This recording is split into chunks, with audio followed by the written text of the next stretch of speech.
Are you curious how much sugar your child should be eating? Maybe even curious how to teach them appropriate moderation.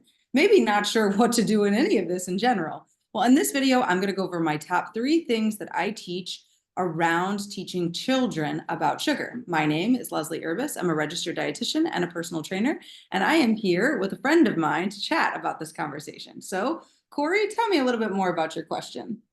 Hi, yes. So I have two sons, and one of them is definitely, I don't worry as much about him with the sugar intake, but definitely the little one. He is a sugar person. And so I would love to be able to learn more about how to have that conversation, even with a 5-year-old child. Totally, that can be a challenge. So, here's how I kind of started. Does the conversation typically come to you like, I want sugar, I want candy? Is that the question that he brings to you? No, usually it's as soon as he finishes his meal, like for his dinner, he goes, I want dessert.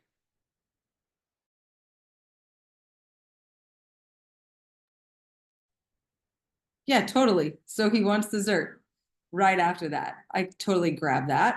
And So I would love to be able to figure out a way to get him to learn how to just let his food settle, as well as, being able to um, really understand like how to make even good choices when it comes to his dessert choice. Like a little bit of sugar is not a bad thing, but what can you do to not be an overtake? yeah. Okay, so let's break that down to 3 things. So, one, when the question arises immediately after dinner, my thing that I typically explain to parents would be to explain to them a little bit about digestion, right? So, kids love to learn, right? It brings me back to like in the day. I remember like the Magic School Bus digestion episode, like it's the back of my hand. I loved that episode, right? I know you're smiling and you love That's it. a good Like, yes. Magical so bus is I'm amazing. I'm positive you could Google like Magic School Bus episode on digestion and you could probably teach them this. Or very similarly, you could do so yourself. So explain to them, did you know that like when we're eating, like even during the casual conversation, and then if it comes up at the very end, like even though you could be like, well, it takes 20 minutes, do you want to eat more or do you feel really satisfied for now, right? Ask them the question. And let's say he says, absolutely not, I still want a piece of sugar. Say, okay, well, let's make it small, right? Because we don't want to potentially have it like feel bad in our belly later. And typically they'll be like, okay, that's fine. Or if there's a big fit, say, okay, then let's check in with our body in 30 minutes. So, tip one really is that, okay? I want you to explain the digestion process. Explain that, like, when we're eating, it takes 20 minutes for us to get our, stomach to tell our brain, hey, I'm full. So, if we're not giving ourselves ample enough time with the food, we come back with this problem of now we're over full. And then, just like any emotion on number 2, you have to check back in with them, right? So you can't, in the physical emotion, let's say they're throwing a temper tantrum, I want sugar, I want more, I want candy, I want ice cream, right? And they're throwing this temper tantrum. We can't educate in those moments, just like Nope. us. When we're angry and somebody tries to tell us where we're in the wrong or how we could do something different, we don't care what they have to say, right? We're like, okay, don't care what you have to say. I'm going to go over here and do me. Then maybe later on, we're okay with it. Same as a child. So when they have the fit, I'm not saying cave in or any of the things, get them into a calm state. You can say, well, we can't eat candy right now if we're screaming because we can't scream and eat candy, right? So let's get ourselves to a calm state, however it is you choose to do that in your parenting.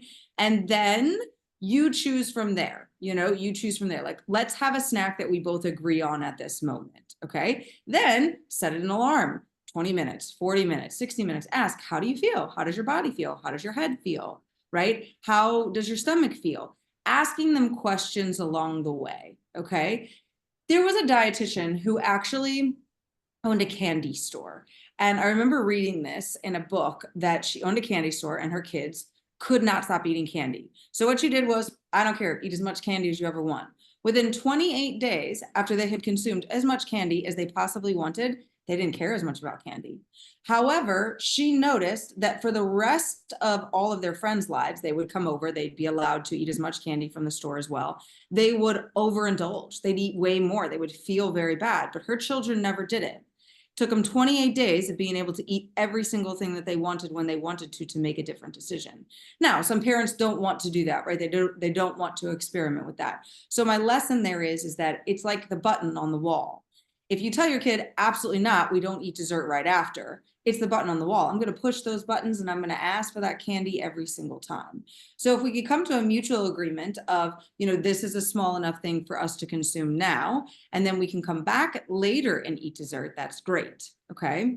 The third thing I really do when my kids want dessert, when my kids want candy, when my kids want something, and they typically do after almost every meal, and not really breakfast, but every once in a while when something was left over for the day before, like cake or something, my son will be like, can I have cake? Can I have this? And it's like, what would you eat the cake with?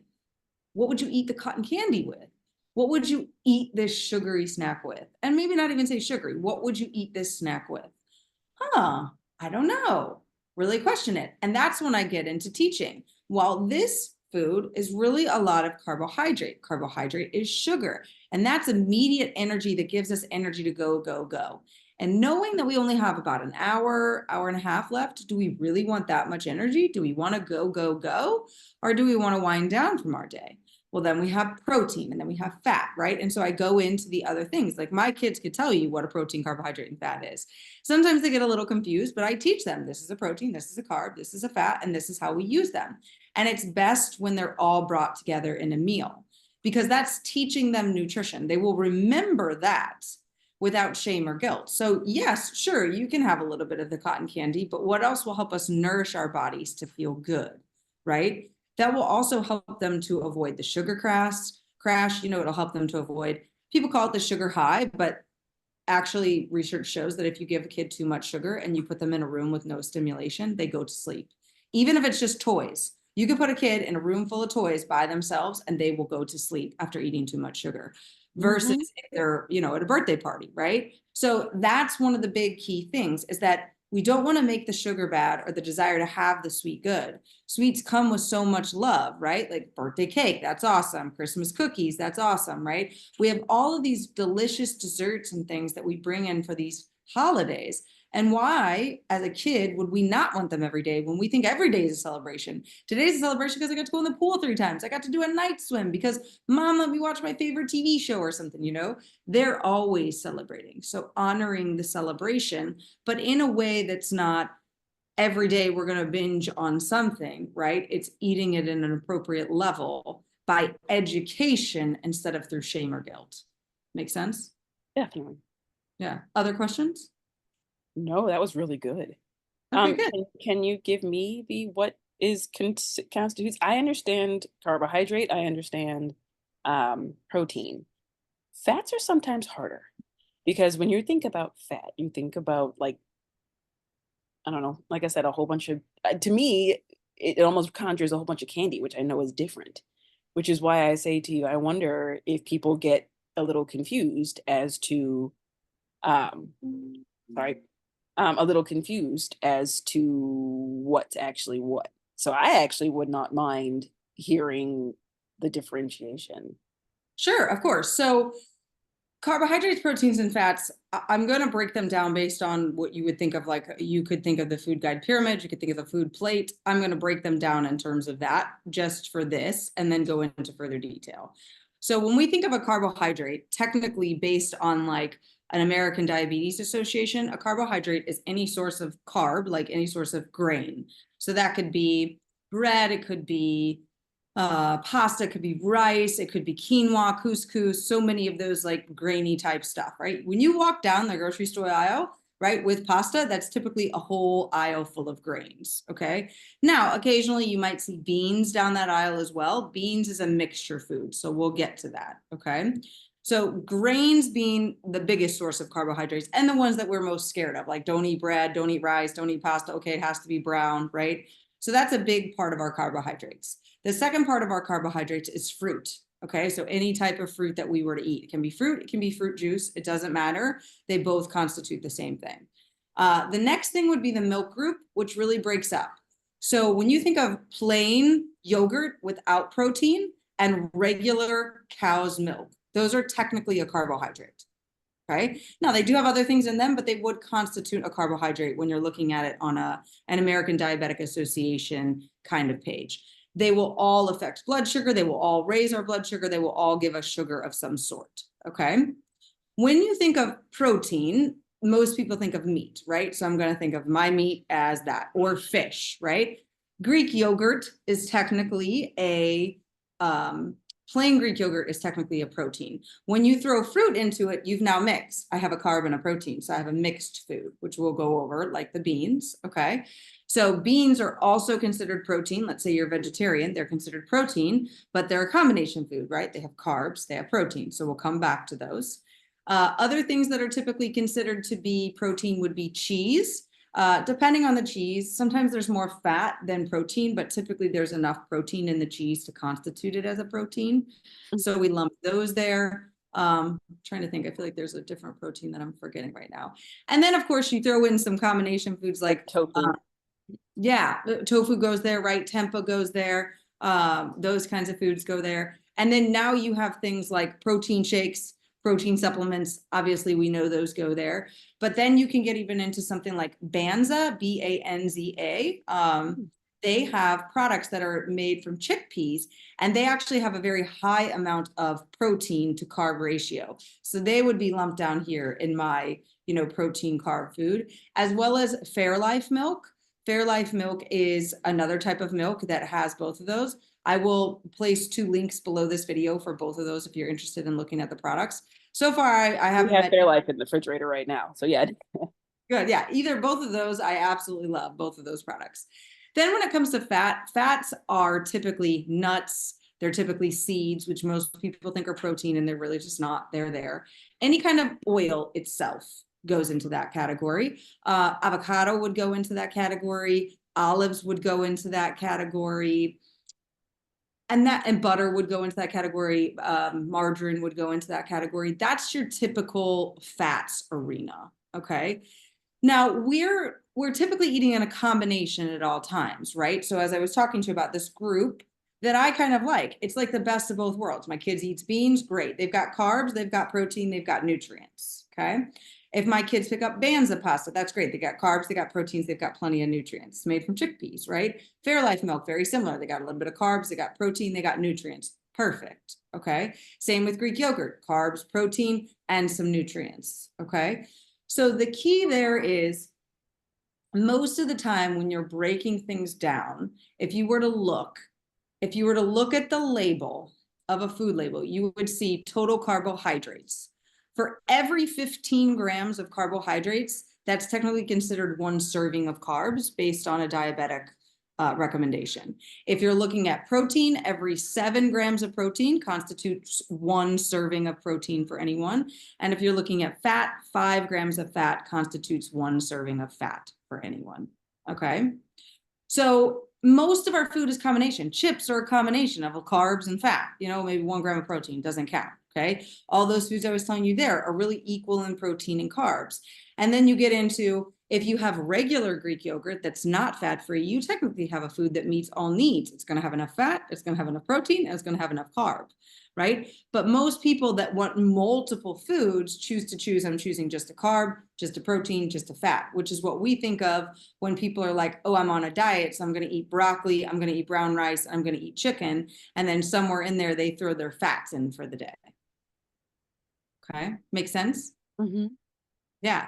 So teaching them that, and I really go to, like, my kids will look at the label with me. We'll discuss things like that. Nutrients, just because I know it and it's my passion doesn't mean that they want to know it or that it's their passion. I just describe it on terms of things like that. Just like, I wish when we were kids, people would have explained like a balance sheet to us and how to budget and things like that, right? The things that we could actually use in the world. So looking at that, obviously, liking, sharing, and subscribing to this channel, you will learn all of those things. And I will definitely do some more in videos of that. But I do have a membership that I go through each type of a food group, what foods to choose, how to rate each individual food, because carbohydrates are so big. It's like, how do I know if it's good? How do I know if it's bad? Just because it's brown doesn't mean it's good. Just because it's white doesn't mean it's bad. And it's so funny because we're just educated so backwards on those things. So great question to tack on there. And even exploring with them, learning more about the foods that it is that you're eating and not making it right or wrong. It's just food. It has a different nutritive value, and each food has a purpose in our life. Some have, higher nutrient values, like a multivitamin technically has a great nutrient value of micronutrients, but something like a good healthy plate of food is more of a macronutrient based option. So there's really cool things that you can learn for sure. But any other questions or anything? Oh, that was great. Like I said, I even admit that if I say I can't expect my children to know it if I'm still going, wait, what? Yeah. So that's really good. Thank you very much for explaining. Of course, yeah. Well, as I said, everyone out there, if you wouldn't mind, like, share, and subscribe to my channel. And below here is a link to the membership that I run that you can join, and you can watch all of those videos. It's really quite simple. But before we sign off, my friend Corey over here also runs a business that helps women just like us, and I would love to turn it over to her so she could just explain a little bit of what she does. And I will also include her information below in the show notes. Oh, thank you so much, Leslie. And actually, I was thinking a lot about, so just for those of you out there, I'm an estate planning attorney. I am based out of Cleveland, Ohio. And, but to tell you the truth, what I really do is I educate people, especially women, on how you can leave your legacy, how you can take care of yourself, take care of your children. And so, actually, to tell you the truth, what we're talking about right now is actually a part of your legacy. That if we say that people think about legacy as stuff, they think about it as, all the things that I have around me in my house. Truthfully, that's about 5% of legacy. The 95% is mindset and knowledge. That if we don't teach our children, things that you were, like you said, like balance sheets, the nutrition. I mean, those don't sound super sexy, I understand, but they are the things that I wish that, as you said, I wish that I would have known when I was little, you know? And so really our legacy needs to be, what do our children need to know, need to understand about how to be the best human beings they can be, Yeah. and how to take care of themselves, how to then take care of their children. And so that's why I say I teach my clients the whole 9 yards. Yeah, we're talking about how to protect your things, how to do the taxes, how to do all those things, and the stuff that typical estate planning would go for. But I also add in there tips and tricks on how to really talk to your kids. That my niche in the world, is parents with young children between 0 and 26 years old. And I go to 26 because those 18 to 26-year-olds are newly minted adults. And yeah, they're adults in the legal sense, but let's not lie, when we were 18, did we really know what we were up to? I definitely didn't. So I include them in there because I want to make sure that we get them right on the right start. Get them out there being adults and understanding the choices they can make. And a lot of those, like I said, aren't just about your stuff, aren't just about money, cars, trucks, whatever. It's about really what's important on making choices, as an adult. And so what you're talking about, Leslie, is huge. None of us are getting anywhere to make any kinds of money if we're laying in the bed and we're diabetic, if we're laying in the bed because we don't have the proper nutrition. So I really, really appreciate, you allowing me to come in and not only talk about my own children and my own journey, but to really encompass that in part of your legacy planning. Yeah, I love it. That's awesome. Well, if you're interested in doing more of that estate planning with her, I tell you, she's wonderful. So go right below this and click on that, and we will see you on the next episode. Bye for now. See you later.